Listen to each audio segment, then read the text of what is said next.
Assalamualaikum warahmatullahi wabarakatuh. Kami dari kelompok 10 akan menjelaskan tentang Muhammadiyah dan pemberdayaan perempuan. Yang beranggotakan saya Chandra Margianto NIM 18, lalu ada Rizky Indasari NIM 20 dan Damar Galih Edi Penny NIM 33. Yang pertama akan dijelaskan oleh teman saya. Baik, saya akan menjelaskan tentang cara Kiai Haji Ahmad Dahlan memberdayakan perempuan dengan mendirikan suatu organisasi, yaitu organisasi Aisyah atau suatu organisasi otonom Muhammadiyah yang didirikan bersama peringatan Isra Mi'raj Nabi Muhammad SAW pada tanggal 27 Rajab 1335 Hijriah bertepatan pada 19 Mei 1917 Masehi, dan diketuai oleh Siti Bariyah, nama Aisyah oleh Kiai Ahmad Dahlan Fahrudin, dan diambil agar perjuangan seperti Aisyah istri Rasulullah.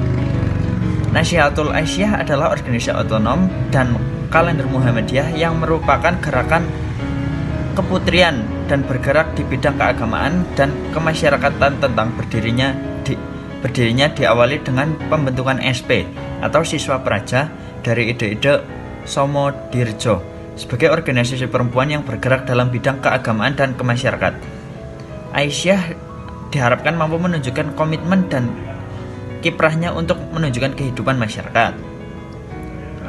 Untuk yang selanjutnya yaitu Aisyah dalam peranannya pemberdayaan perempuan dan masyarakat dalam bidang yang pertama pendidikan. Dalam bidang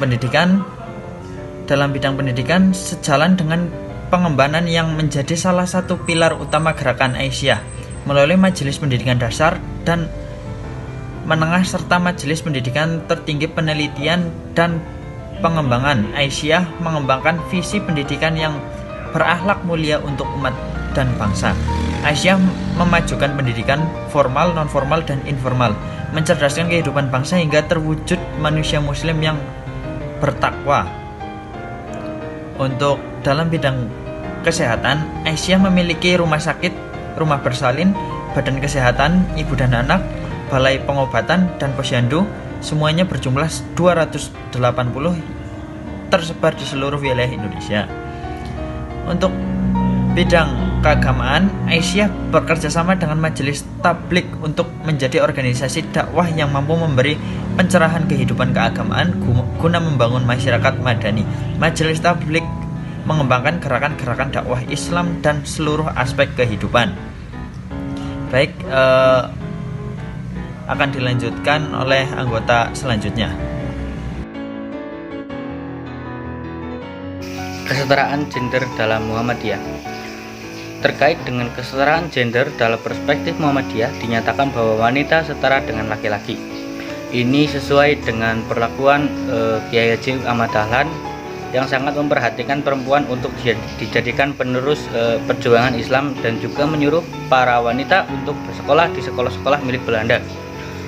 Perbedaan gender sesungguhnya tidaklah menjadi masalah selagi tidak muncul suatu ketidakadilan atau diskriminasi, baik laki-laki dan perempuan. Ketidakadilan gender termanifestasi dalam berbagai bentuk ketidakadilan, yakni memarginalisasi, subordinasi atau tanggapan tidak penting, stereotip atau pelabelan negatif, violence atau kekerasan, dan beban kerja ganda atau lebih. Ketidaksetaraan gender yang menimbulkan ketidakadilan ini menyebabkan kerugian bagi laki-laki maupun perempuan.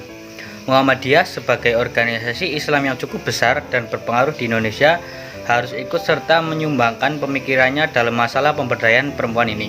Tuntunan ini sebenarnya sejalan dengan semangat tajdid atau perubahan Muhammadiyah yang sudah digagas oleh Kiai Haji Ahmad Dahlan. Pandangan Kiai Haji Ahmad Dahlan yang tegas terhadap tajdid dan keterbukaannya terhadap perubahan menjadikan Muhammadiyah sebagai organisasi yang dinamis dan bisa menyesuaikan diri dengan perubahan.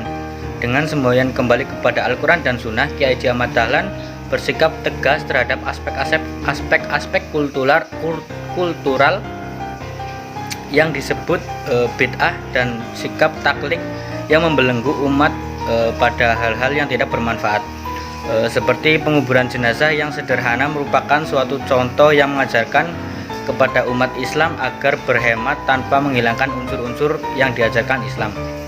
Di sisi lain, ini juga membuka Muhammadiyah untuk terbuka dan fleksibel terhadap unsur-unsur inovasi baru yang membawa maslahat, walaupun dari manapun asal inovasi itu, asalkan tidak bertentangan dengan kedua prinsip di atas, yaitu Al-Quran dan Sunnah. Ini sejalan dengan keterbukaan Ki Haji Ahmad Dahlan yang beradaptasi terhadap pemikiran dan intuisi yang berasal dari kolonial Barat dan Kristen, seperti pendidikan, kurikulum, pakaian, panti asuhan, dan lain sebagainya.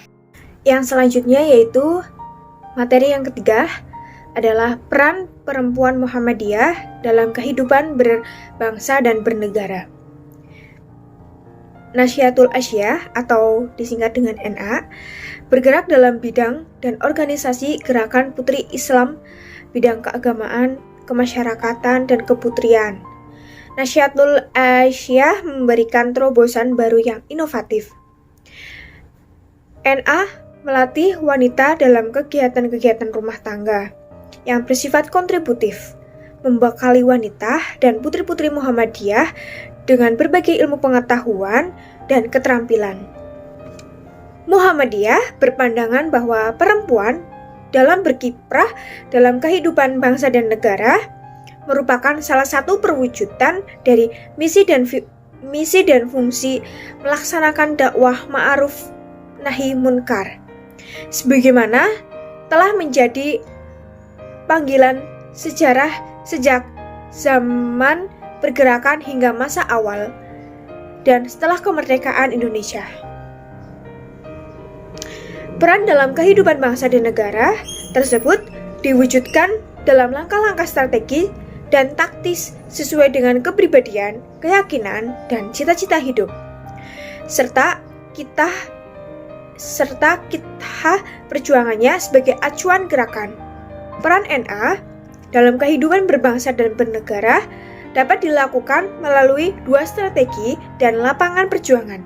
Pertama, melalui kegiatan politik yang berorientasi pada perjuangan kekuasaan atau kenegaraan, atau real politik dan politik praktis, sebagaimana dilakukan oleh partai-partai politik atau kekuatan-kekuatan politik formal di tingkat kelembagaan negara. Yang kedua, melalui kegiatan-kegiatan kemasyarakatan yang bersifat pembinaan atau pemberdayaan masyarakat maupun kegiatan-kegiatan politik tidak langsung atau hik politik yang bersifat mempengaruhi kebijakan negara. Dengan perjuangan moral atau moral forge untuk mewujudkan kehidupan yang lebih baik di tingkat masyarakat dan negara sebagaimana dilakukan oleh kelompok-kelompok kepentingan atau interest group.